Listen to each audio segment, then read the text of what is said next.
Learned the man who had a shootout with police on I-25 yesterday during a long chase had been on a crime spree through 3 states over the last 8 days, carjacking and stealing 5 cars.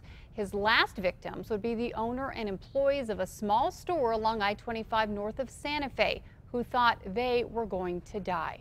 News 13's Ryan Martin spoke with them today.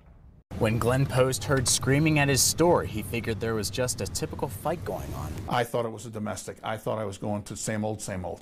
It wasn't same old, same old. Post walked into Lane Reed holding up his clerk and 10-year-old granddaughter, forcing them on their hands and knees. He pointed a gun at her and told her that if she didn't comply or do whatever he said or give him the money or whatever, he was going to kill the girl. Post and his employees didn't think Reed was bluffing. He was going to kill them. That's what I looked like, and that's what my employee told me. She thought he was going to kill them. The owner of the Pecos River station surrendered his pickup truck keys to Reed. When Reed saw a gun in Post's pocket, he took that too, then took off in the Dodge pickup truck. I did not have any clue that when this was over if I was going to be alive or dead.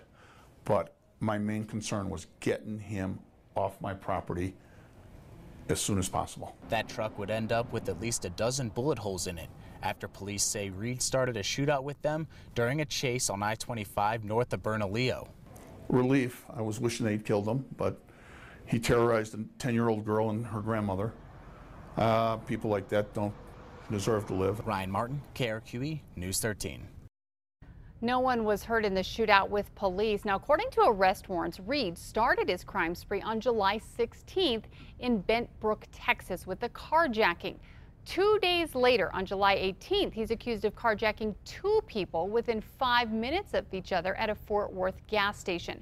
Then July 23rd, he allegedly carjacked a person at a gas station in Denver, then obviously headed down I-25 to New Mexico. We are told Reed has waived extradition, which means he will face charges in Texas first.